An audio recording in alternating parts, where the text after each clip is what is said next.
नमस्कार दोस्तों। आज का हमारा वीडियो है जो दांत के ऊपर, जो दांत में या मसूड़े में जो भी आपका बीमारी होता है उसका असली रीजन क्या है उसके बारे में बता रहे हैं। ठीक है। हमारा मुंह के अंदर बहुत सारे बैक्टीरियाज हैं। बहुत सारे बैक्टीरिया मतलब बहुत सारे बैक्टीरिया है, डिफरेंट टाइप्स ऑफ बैक्टीरिया है। तो वो बैक्टीरिया क्या करता है, वो हमारा मुंह के अंदर जो हमारा जो दांत है, दांत हो गया आपका, कोई नकली दांत आपने लगा के रखा है या कोई ऑर्थोडोंटिक ट्रीटमेंट करा के रखा है, आपने ब्रेसेस लगा के रखा है, कुछ भी जो भी हार्ड सब्सटेंस है हमारा मुंह के अंदर, उसमें जाके ये बैक्टीरिया बैठ जाता है। वो ठीक है, वहां पे एक्यूमुलेट होता है और एक्यूमुलेट होके वहां पे वो अपना एक कॉलोनी बनाता है। तो उसके उसको हम बोलते हैं, वो एक्चुअली एक बायोफिल्म बनता है, बायोफिल्म, इनविजिबल बायोफिल्म जो हमें दिखता नहीं है, उसको हम बोलते हैं प्लाक। ठीक है। दांत के ऊपर जो बैक्टीरिया का एक बायोफिल्म बनता है उसका नाम है प्लाक। ठीक है। उसका बहुत सारे स्टेजेस है। पहले वो इनिशियली जाके वहां पे अटैच होता है बायोफिल्म। उसके बाद वहां पे उसका एक मेच्योरेशन पीरियड होता है। ठीक है। तो धीरे धीरे वो बढ़ते जाएगा। तो ये क्या है, जैसे हमने ब्रश किया है तो दांत साफ हो गया, लेकिन उसका ठीक आधे घंटे के अंदर ये बैक्टीरिया आके मुंह के अंदर बैठना शुरू करता है। फिर वहां पे वो मेच्योरेशन होके वो उसका एक अपना कॉलोनी बनाता है, तो उसको हम प्लाक कहते हैं। फिर हम उसको ब्रश करते हैं तो वो प्लाक निकल जाता है। तो बैक्टीरिया ऐसा नहीं कि एक ही टाइप का बैक्टीरिया उसमें रहेगा, जो उसमें कुछ बैक्टीरिया है जो आपका मुंह के अंदर, जो जो दांत के ऊपर क्या करते हैं, कीड़ा बना देते हैं। ठीक है, कैरीज बनाते हैं। कुछ बैक्टीरिया आपका मसूड़े में इंफेक्शन फैला देते हैं। जो बैक्टीरिया है वो मसूड़े के ऊपर इंफेक्शन करके मसूड़े में खून निकलना, ये सब शुरू होता है।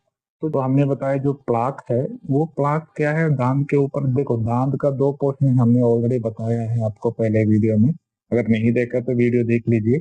एक जो क्राउन पोर्शन है हमें जो सामने दिखता है मुंह के अंदर, है ना, ये वाला पोर्शन। और इतना ही पोर्शन अंदर है इसका, जड़। ठीक है, जो मसूड़े के नीचे है, हमें दिखता नहीं है। तो जो प्लाक बनता है वो मसूड़े के ऊपर जो बनता है उसको सुप्रा जिंजेवल बोलता है। जिंजेवा मतलब हमारा मसूड़ा है, गम्स। गम्स को हम जिंजेवा बोलते हैं। तो उस मसूड़े के ऊपर जो प्लाक बनता है उसको सुप्रा जिंजेवल प्लाक बोलते हैं। और मसूड़े के नीचे एक्चुअली क्या है, मसूड़ा और दांत का बीच में एक 2 mm का एक छोटा सा गैप है, उसको जिंजेवल सल्कस बोलते हैं। तो वहां पे भी ये प्लाक जाके या ये बैक्टीरिया जाके अटैच होके प्लाक बनता है, उसको सब जिंजेबल प्लाक बोलते हैं।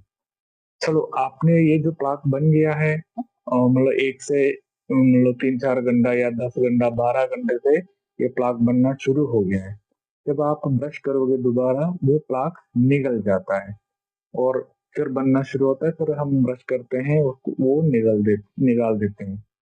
लेकिन आपने ब्रश कर रहे हो या ब्रश करने का तरीका ठीक नहीं है, तो वहां कुछ दांत का कुछ जगह है वहां पे ये ब्रश ब्रशिंग या क्लीनिंग आपका हो नहीं रहा है। तो क्या होगा, ये जो प्लाक है, ये जो बायोफिल्म है, इसके ऊपर हमारा जो सलेवा है, जो थूक है, उसमें बहुत सारे मिनरल्स रहता है। और जो मैंने बोला, जो जिंजेबल सल्कस है, उसके अंदर एक फ्लूइड निकलता है, उसको बोलते हैं जिंजेबल क्रविकुलर फ्लूइड। तो ये सब में क्या है, मिनरल्स रहता है। ये मिनरल्स जाके क्या है, इस प्लाक के ऊपर जाके बैठ जाता है, अटैच हो जाता है। ठीक है। फिर ये धीरे धीरे धीरे क्या है, एक पत्थर जैसा बन जाता है, एक स्टोन। उसको बोलते हैं हम डेंटल कैलकुलस या टार्टार, जो आपको काला काला दिखता है या पीला कलर का दिखता है। प्लाक हमें दिखता नहीं है क्योंकि वो बैक्टीरिया के एक बायोफिल्म है, इनविजिबल। लेकिन जब वो मिनरलाइज होता है, जब उसके ऊपर जाके ये मिनरल्स अटैच हो जाता है, धीरे धीरे वो पत्थर जैसा बनता है, वो हमें मतलब दिखता है मुंह के अंदर। तो ये कैलकुलस है वो भी जैसे मैंने बताया सुप्राजिंजेबल और सबजिंजेबल। जो मसूड़े के ऊपर है उसको सुप्राजिंजेबल कहते हैं, जो मसूड़े के नीचे है उसको सबजिंजेबल कहते हैं।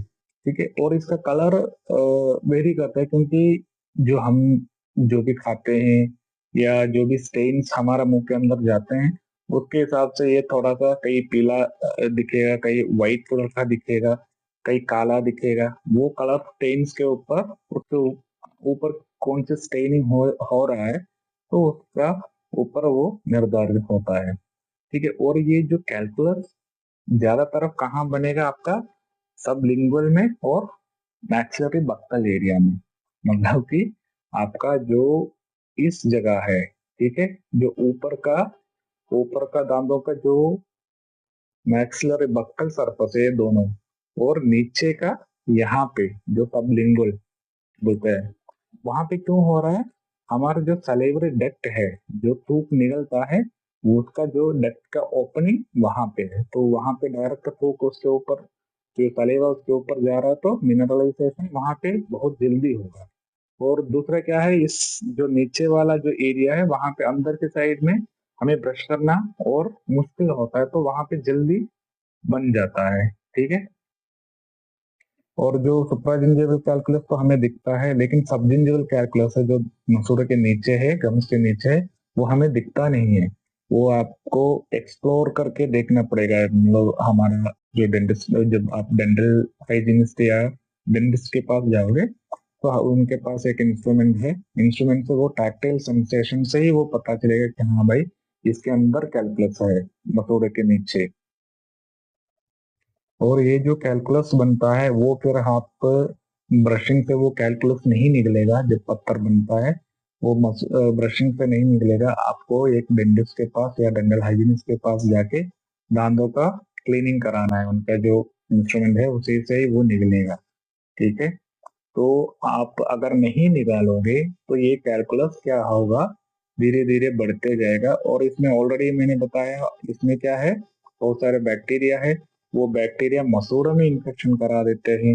और फिर भी आपने नहीं ट्रीटमेंट किया है तो मसूड़े के नीचे जो हड्डी है उसमें भी फिर वो इन्फेक्शन करा देते हैं, फिर हड्डी कमजोर हो जाता है, फिर दांत आपका धीरे धीरे हिलने लगेगा, तो हिल के वो दांत निकलेगा। और मैंने बताया इसमें और कुछ जो बैक्टीरिया है जो दांत के ऊपर कीड़ा पैदा करता है। अगर आपने ठीक से ब्रश नहीं किया है वहां पे प्लाक बनेगा या कैलकुलस बनेगा, उसी से आपका दांतों के ऊपर कैविटी बनेगा।